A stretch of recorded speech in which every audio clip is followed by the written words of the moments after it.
আজ বিকালে আমি গিয়েছিলাম মালয়েশিয়ার একটি গ্রামের ভিতরে বাজারে। আমাদের এখানে যেমন হাট হয়, এখানে এরকম হাট হয়। এখানে হাটটার এরা বলে পাচার। তো পাচারে গিয়েছিলাম, অনেক কিছু কেনাকাটা করলাম, ফল থেকে শুরু করে সব কিছু। তো আপনাদেরকে সব কিছু ঘুরিয়ে আমি এখন দেখাবো, ঘুরিয়ে ঘুরিয়ে আপনাদেরকে সব দেখানোর চেষ্টা করব।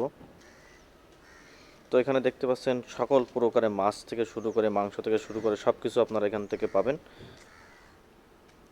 এই যে দেখতে পাচ্ছেন আঙুর ফল, আপেল সব কিছুই আমাদের যেমন হাট হয়, ঠিক সেম ক্যাটাগরি এখানে হাট।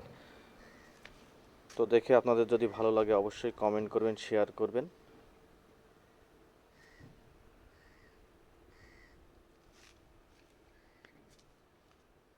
এই যে আমি এখন আছি হাটের মাঝখানে রাস্তাটাতে।